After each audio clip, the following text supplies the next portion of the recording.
I'm on it today because just last week Shudder dropped their latest new and original movie, which is Black Cab. And the main reason that this caught my attention is because it happens to star Nick Frost as the villain. As in the same Nick Frost that happens to be in Shaun of the Dead, Hot Fuzz, and Truth Seekers. If you haven't seen Truth Seekers, do yourself a favour. It is just 8 episodes at 25 minutes long, and it's such a fun show. But I did wonder, is Black Cab going to be a little bit like when the movie Becky came out, which starred Kevin James, another comedy actor, suddenly taking on a serious role, which is not something that I was expecting, but Kevin James was so good in that movie. So I'm hoping that Nick Frost can drop his comedy for the moment and come through as a straight up villain. But if you don't know anything about Black Cab from 2024, let me quickly fill you in. Black Cab from 2024 is a horror mystery thriller. When Anne and Patrick hail a black cab after their night out, the driver is chatty, jovial even, but they are in no mood to talk. In fact, the couple is barely on speaking terms. That is, until they realise the driver has no intentions of taking them home. Locked in the cab with no means of escape, the driver transports the couple to a stretch of deserted and supposedly haunted road. But what is his purpose? Is he mad or just plain evil? And why has he selected Anne and Patrick as his next victims? If you're new here, I go by Hordes, and if you're not new, welcome back! I talk about horror movies here on my channel on Mondays and Fridays, but as always when it comes to watching movies I have never seen before, I am now going to go and watch Black Cab off camera, so that way if you too decide that you want to watch this movie, nothing will be spoilt for you, because nobody wants to watch a movie you've just watched somebody else watch from start to finish, and I keep it spoiler free here on my channel because nobody, and I mean nobody, likes spoilers. Well, that was a pleasant surprise. For me personally, Shudder's originals have been so hit or miss this year, and I wasn't expecting much out of Black Cab, so I'm pleasantly surprised by this one. This movie is actually inspired by a real story from right here within the UK. The road in this movie is called the Maybell Hill, which is actually inspired by the A229, also known as Bluebell Hill down in Kent. Now, there are sightings of 2 different ghosts down on Bluebell Hill. The first one is a ghost of a bride. There is a whole story that goes with this one where somebody was actually killed in a car crash. It's suspicious as all hell. I will link a newspaper article somewhere if you're actually interested in this one. But there are sightings of a bride that stands either at the side of the road or walks out in front of people's cars. But this isn't the only sighting of ghosts down on Bluebell Hill. There is also sightings of a hitchhiker who gets into the car and then disappears after telling the driver their intentions. So whether you believe in ghosts or not, I just think it's interesting when I find movies that are actually inspired by something, whether that be fact or fiction. But I will say though, if you are a believer, or even if you are a skeptic who wants to be a believer, you will like this movie more than somebody who is just a straight up skeptic or doesn't believe that the paranormal exists. Okay, gang, let's split up and search for clues. It does take a while for the paranormal part to actually come into this plot, which isn't necessarily a bad thing, because I don't think that the paranormal plot is anywhere near as strong as the horror thriller part of this plot.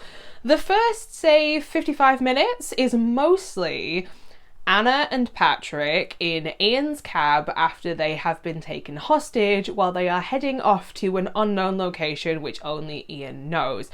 So a lot of this is shot within the front of the cab and the back of the cab. It's very claustrophobic single location, and that part of the movie is the part that I really liked.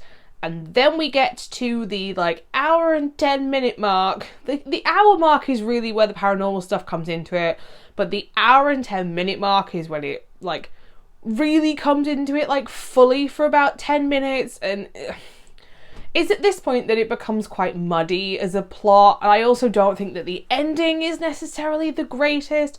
There is a scene in particular that's a highlight for me, which is to do with the Stanley knife and the line that follows. Highlight for me personally, because it involves a character that I cannot stand in the slightest. But the ending of this it's not that strong. There's an awful lot of build-up that leads up to this, and then while you get some kind of closure with what happens to Ian, the rest of it is just kind of up in the air. Just wasted, floating away. Nick Frost was such a surprise in this, and by God did he do a Kevin James.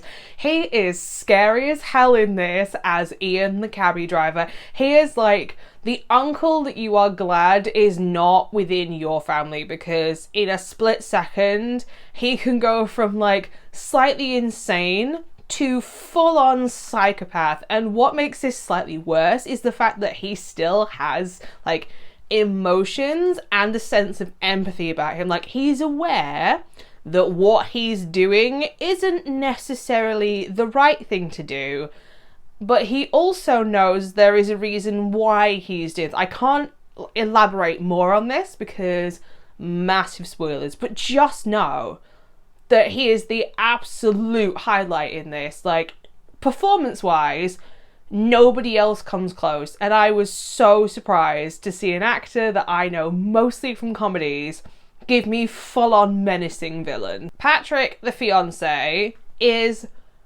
vile, and regardless of how bad Ian is, there is something so satisfying about watching Ian put Patrick in his place, because this guy is a cheating, manipulative, like, rat. This is me being polite. He is emotionally and physically manipulative to fiancée Anna, and in this situation, surely you would not suddenly think, oh, maybe I should protect the guy. No, girl. This should be your chance to finally realise just what a rat you are. People around you are telling you this, and you won't or can't actively get away from this guy. Like, did you really need a man with a black web sort of cattle prod weapon to put this in perspective for you? Because everybody around you is already telling you, leave this guy, he is vile. The dumpster's here, it's here! Here's the thing though, did I actually care what happened to Anne? No, because she's kind of just... She's there. We'll say that. She's there. She's present in the moment kind of character. And I was far more invested in Ian. Like, the bad guy in this, Ian, is the standout of the entire movie. Like, this villain 100% makes this plot, because without him, this plot is kind of nothing if it's just going to rely on its paranormal elements. The CGI is fine, but the issue is there's just not that much of it. Like, you honestly see the ghost's hands about as much as you see her in full apparition, which really isn't that frequent at all. This movie is certainly more a horror thriller than it is a horror paranormal. Like, the paranormal is definitely secondary in the plot, but this left me in two minds as to where I was actually going to rate Black Cab. But there is one thing in particular that has swayed me in what direction to rate it. So in the end, I am actually going to give Black Cab from 2024 a 3.5 out of 5 stars, and that is simply because Nick Frost's performance in this, it doesn't deserve a 3 stars. He absolutely carries this movie with his performance as Ian the cabbie. This movie being a horror thriller with paranormal elements first, that horror thriller part is so much stronger than the paranormal part in this, and if it had been the other way round, I would have absolutely rated this movie down. But you can thank Nick Frost for this movie. Like, watch this movie for Nick Frost. Don't watch it for anything else. Just watch it for Nick Frost. Like, his performance is so unlike anything else you are used to seeing him in.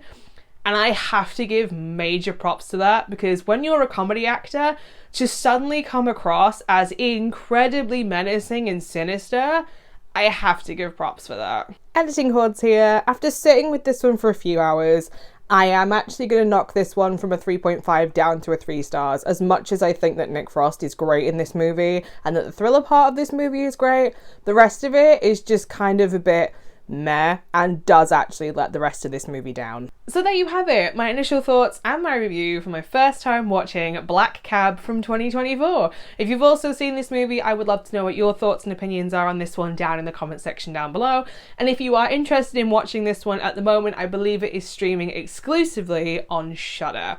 If you would like to know where else you can find me though, I am also over on Instagram and Letterboxd at HordesOfHorror, where I've watched over 170 horror movies so far this year, so there is plenty that I haven't spoken about right here on YouTube.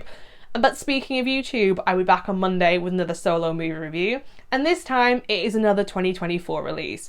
Now, religious horror the past couple of years has been quite prominent, we'll say. There's been a lot of it, but I found a recent release that nobody has been talking about that also happens to be a Wild West horror. So now I need to know how the hell this movie has flown so far under the radar. So until next time, bye.